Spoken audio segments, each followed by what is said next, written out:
All right, we are live. Welcome everyone to our first post-game show for About the Fans. I'm Jordan, Gino over here, other side of the screen. What's up, guys? Welcome to the 2022 season, I guess. I've had bronchitis all week, so a little stuffed up. I'll try not to cough into the microphone. But Gino, tell us what you thought about the Bethune-Cookman game, man. Hey, first and foremost, Canes football's back. It's been a very long awaited last couple months. A lot of changes with the staff and personnel and things like that. So it's been anxious to say the least. Everyone in the chats and on Twitter and just all over the boards and everything. Everyone's throwing their predictions around left and right, and it's just great to have college football back. It's my wife's birthday today, and she wasn't too keen to see that I was sitting on the couch watching my boys play. But sometimes you just got to do what you got to do. So it's been great. Yeah, shout out to Gino's wife for letting this happen even on her day. So, what was I guess initial thought that jumped off the screen? You're watching the game. I guess I'll share mine first. A little bit worried about the defense in the first half. I know it was 42-10, but we're playing Bethune-Cookman. I thought they were moving the ball on a few of those drives a little too easily. Let's start with that. Gino, what do you think about that? I think there's obvious things that when you're looking from the outside perspective that, we can sit there and be like, hey, this is a red flag, so to speak. And I emphasize the name flag in that instance. There was a lot of goods, a lot of bads. I think the scheme, as others have also stated, was really, really vanilla, and I think that was for a purpose, for a reason.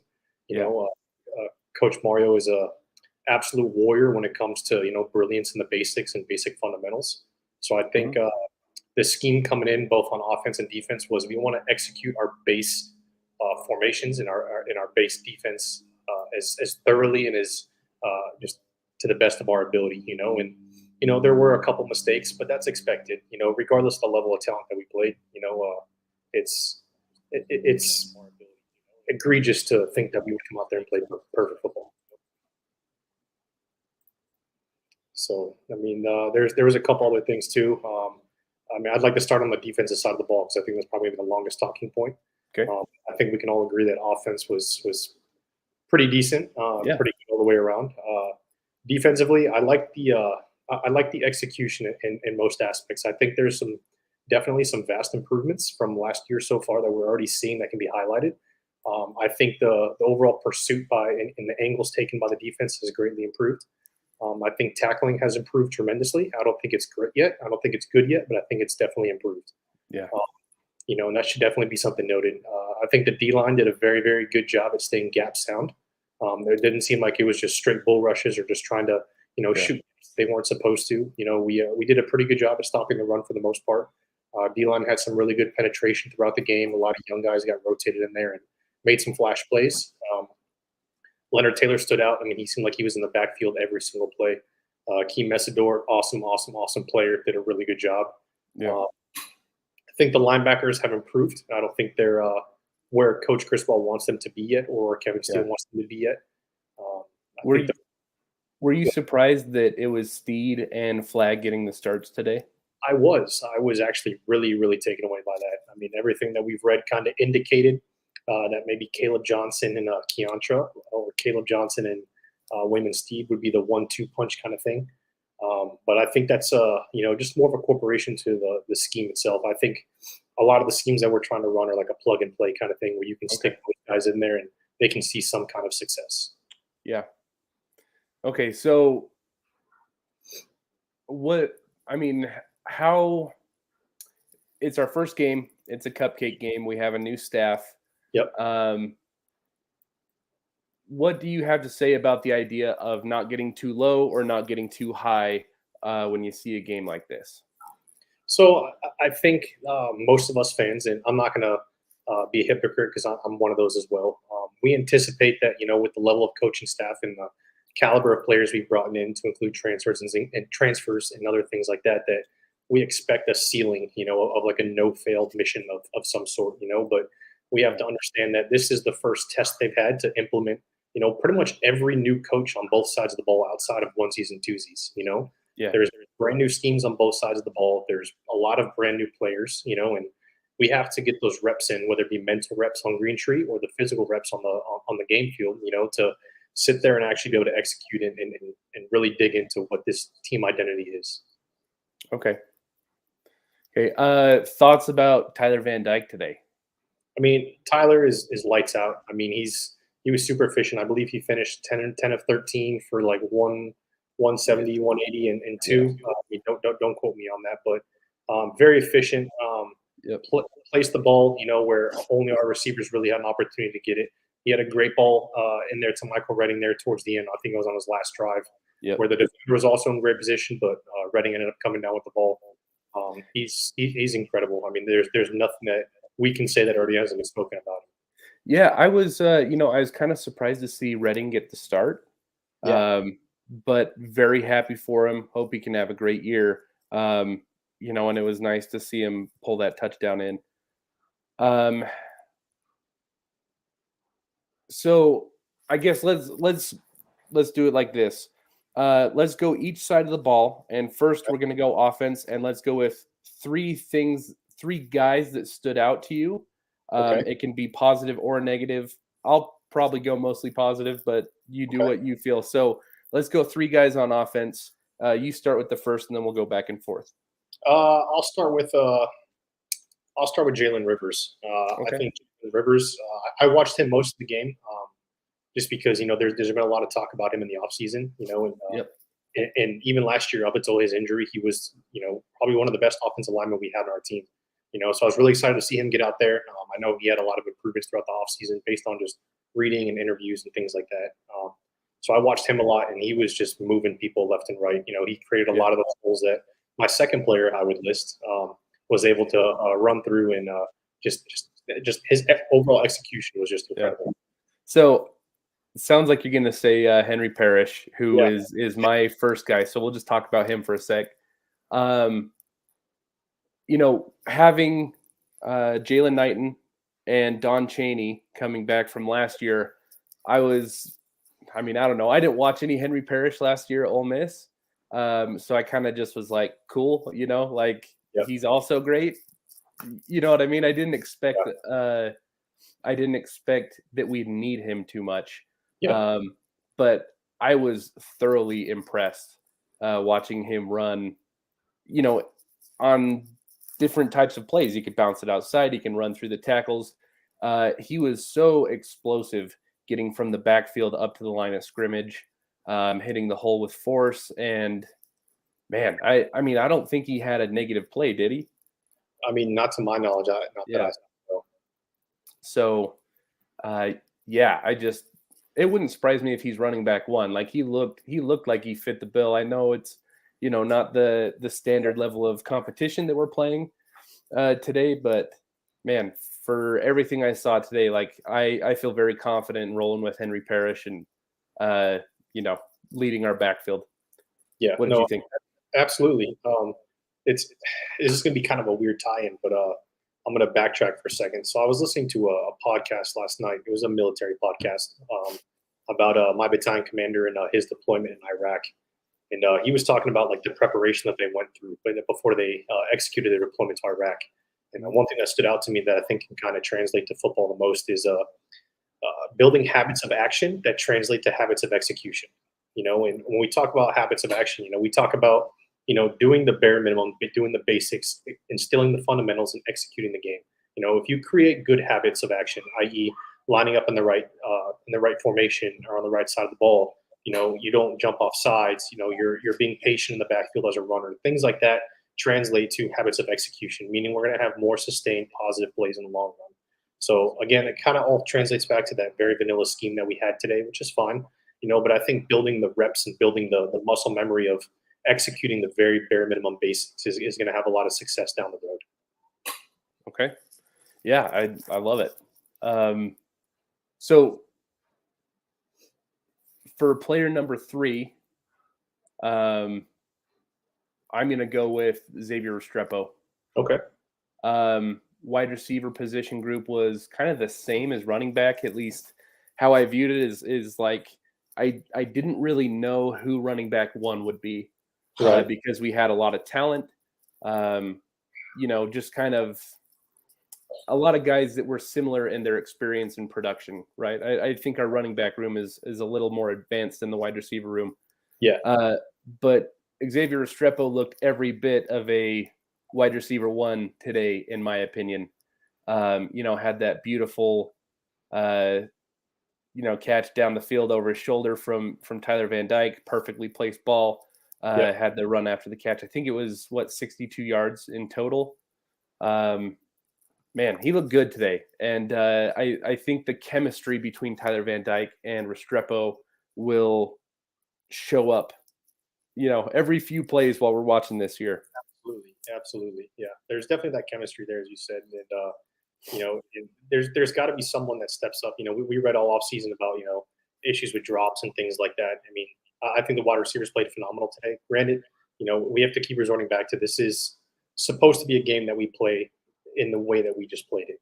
We are supposed to go out there and dominate on all sides of the ball. And I think Mario or Coach Cristobal has implemented, a philosophy of, small incremental changes are going to create a long-term success. And I think one thing that we can note is that the wide receivers played fucking awesome, dude. They were catching everything. There weren't any drops that I saw. I don't think there was a single drop all game by the wide receiver group. So I definitely think they stepped up to the plate and showed that they're definitely improving. Yeah. Okay, so let's move to the defensive side of the ball now. It's kind of a weird game for the defense, man. Like there was a lot of good, there was a lot of bad. Yep. The first thing that came to my mind was Leonard Taylor jumping off the screen early. He popped a few times on, early in the game. I think when both teams were a little more focused. Had a nice sack on third down, I believe. Yep. In the red zone, saved us some points, led to that first field goal that Bethune Cookman had. We didn't hear his name in camp a lot. On Fours Up podcast, we talked to Frank Tucker, and he was saying that, Taylor didn't have a great camp. From what he observed, was kind of struggling to meet Mario's expectations of how the football team should function. Okay. In terms of discipline and work ethic. But man, his talent is undeniable, man. Like it's off the charts, dude. Yeah, I can't speak to what Frank was saying at all. He's great at his job, but I wasn't there. I don't have any firsthand knowledge. But man, if everyone can get on the same page, if Leonard Taylor can get on the same page as the coaching staff, Yep. and really embrace this culture that Mario Cristobal is trying to bring to the football team, he could be a superstar. And not just in college either. Like he could be an NFL superstar. Absolutely. Yeah. No, I couldn't agree more. And I'm not the most intelligent guy when it comes to X's and O's, and I don't try to be. But I think from my perspective, it's a lot more difficult on the defensive side of the ball when you're implementing a new scheme. Implementing a lot of new players and really going out there and executing what your intentions are. There was obvious gaps in defense. I mean, everyone that watched the game can see some holes, and that's okay, right? The main thing we have to understand is that the mistakes that were made, right, as long as they don't become habitual, then it's okay, right? Yeah. Making a mistake, overcoming adversity and slapping in the face, which this team will hopefully do, right? The foundation and the execution is going to get addressed and it's going to get fixed. There was a lot of accountability on the sidelines. Coach Steele was up in the booth. I mean, losing his mind on a couple plays. There were a couple blown coverages, like that one swing pass to the running back that Keontra Smith kind of blew that coverage on. I'm confident those things will get addressed, unlike the previous staff where it was okay. We're clapping it up on the sidelines where people were making mistakes. But I think the defense will continue to step up and will continue to improve. Yeah. So one thing that surprised me was early in the game, Cam Kinchins had that nice interception, and then was flagged for unsportsmanlike conduct after.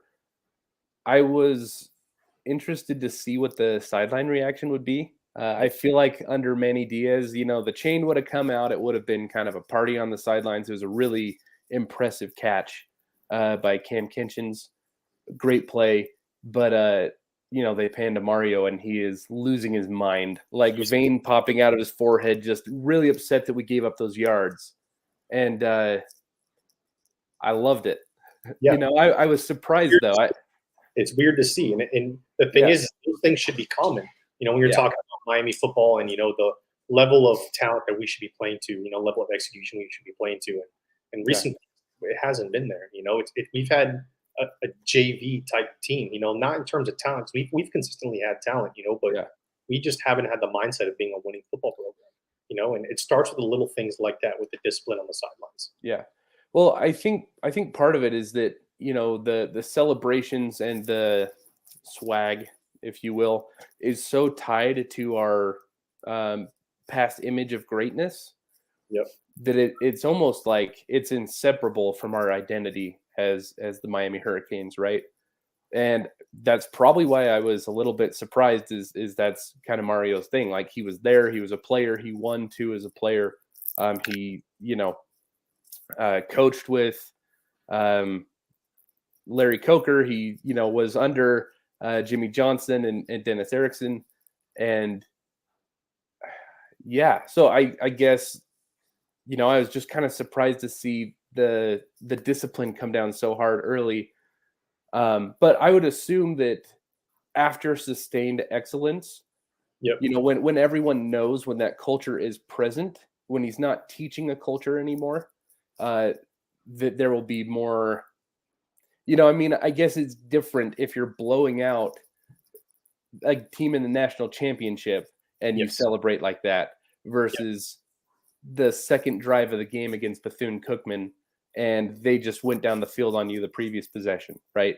100% agree. Yeah, it's but we have to get back in the mentality that we are absolutely nowhere near where we should be.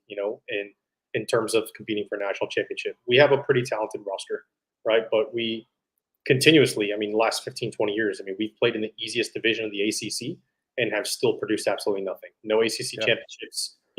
One or two ACC championship game appearances. And those big time games, against teams that on paper are not as talented as us, we have just gotten obliterated by. And it's not what the past Miami teams have done, and it's nothing that we should celebrate going forward.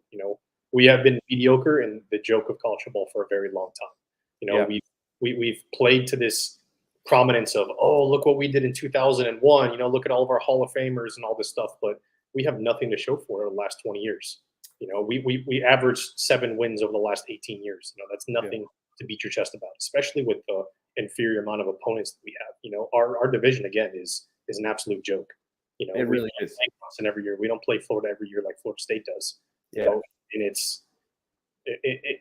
it translates on the field to the discipline aspect, the accountability aspect. Where Coach Cristobal has to dial these guys in and be like, hey, you got an interception, good job. That's what you're out there supposed to do. That's business, right? Yeah, right. It's game time and it's business time. This isn't time to celebrate. As you said, when Bethune-Cookman just walked down the previous drive and drove down the field on us. So little things like that. Obviously a turnover is very, very, very celebrational. And it should be praised, right? But there also has to be that accountability that we're nowhere near where we need to be. So all that hooping and hollering on the sideline shouldn't be a thing. Yeah, I think that also, the idea of business versus celebration is kind of the level of expectations, right? Yep. If what Cam Kinchens did is worth the hooping and hollering and all that stuff, what does it say about what's expected of players? What is business as usual, right? Versus what is, what demands celebrations that causes penalties, right? So I think that's kind of just a baseline expectation that Mario's trying to implant onto the team, that like, this isn't celebrating. We're not, no water slides after barely beating Virginia, right? That type of stuff. Like, it's business as usual. And, the next topic that I want to transition to. So I had the Canes game up on one screen and I had Georgia versus Oregon on the other screen. What game? Yeah. Yeah, man, it is unreal how good Georgia looks this year. Yep. I know it's early. Oregon has a new staff, a lot of new players, but man,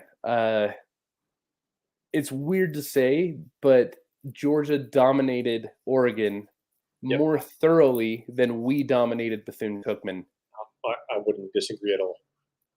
That is kind of a scary thought. Yeah. But what I want to go into, is expectations when it comes to Mario Cristobal. I think we're going to do about 10 more minutes, and that's kind of what I want to spend it on. Okay. Is we've all been really hyped about this new staff. I've seen people predict the playoffs. I've seen people predict 11 wins, stuff like that.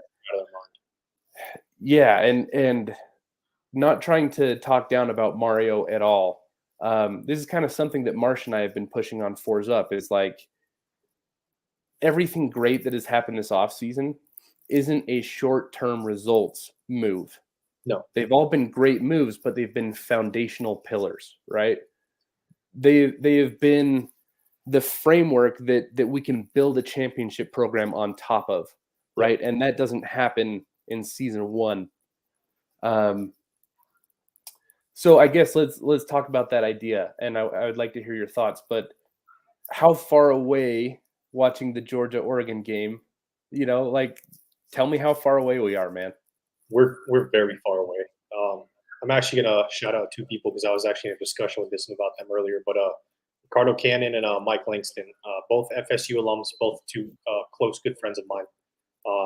We were talking about it, and Ricardo highlighted that there is such a large gap right now between the good teams and the elite teams that the gap is like growing daily. And it's not even like a small marginal gap. It is a large, large, large gap. And it's only getting bigger by the day. Georgia walked in there and just absolutely just dominated Oregon on all aspects. They didn't just they didn't let up any of these big play drives. They didn't have these missed tackles or these blown coverages. It looked like Georgia came off of a 1 week bye after their national championship game and walked right down the road there and said, Oregon, we're going to punch you in your mouth.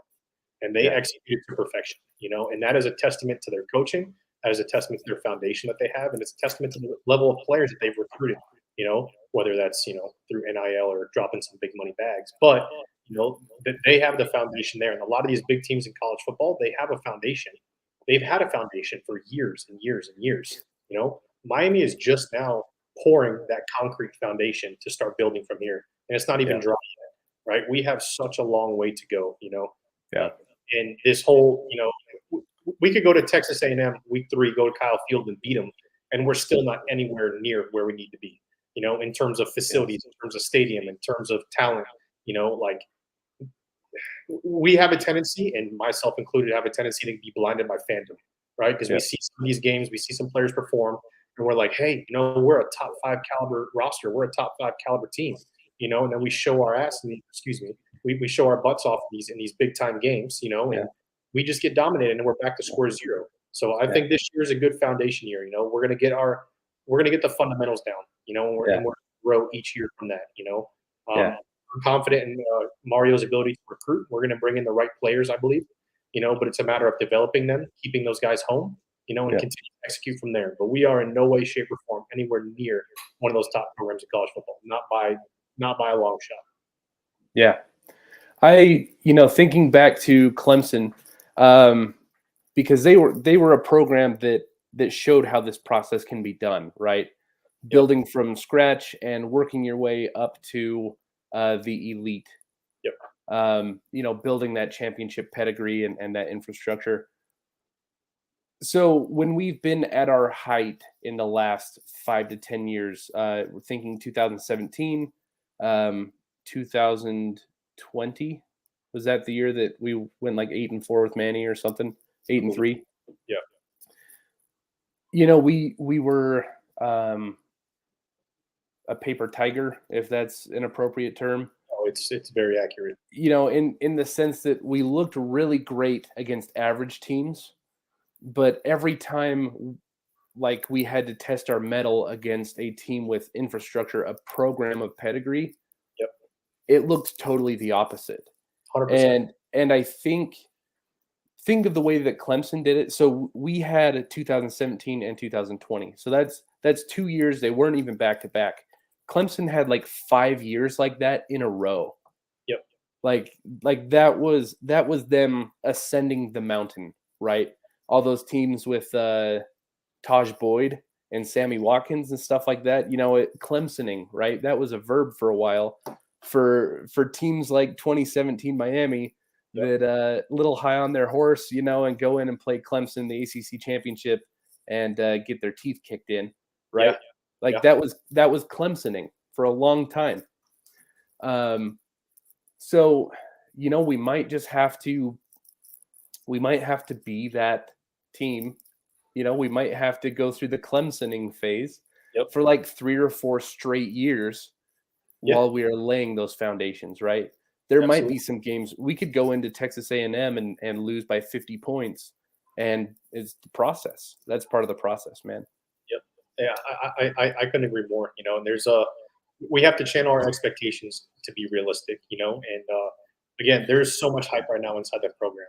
With the potential, the potential stadium being built. The groundbreaking on the new state-of-the-art facility.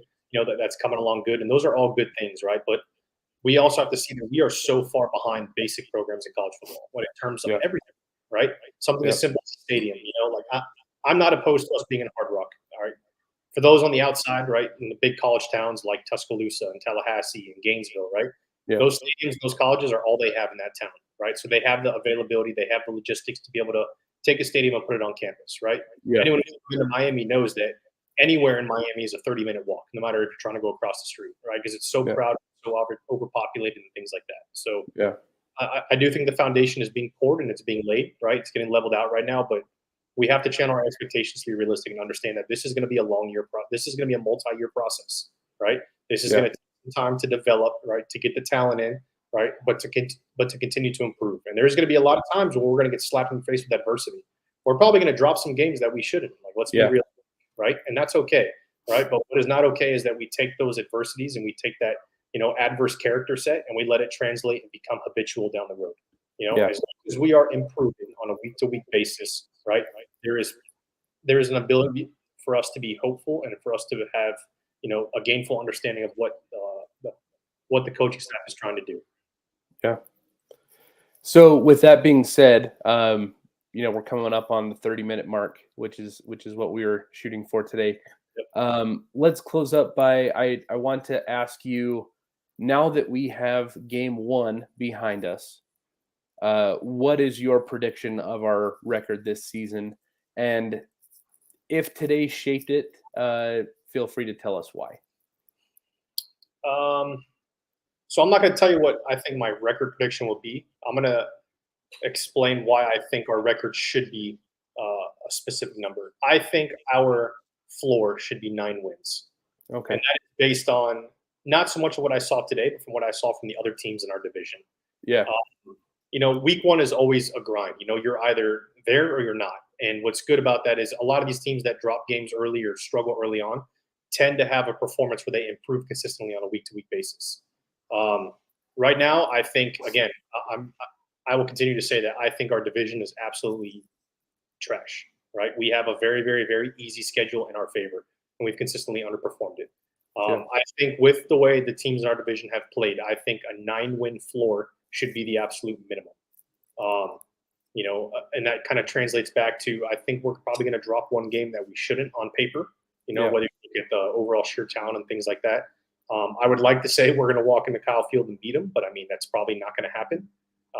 We never know. It might. But Texas A&M has that foundation. They're solidified. They have a very, very good staff.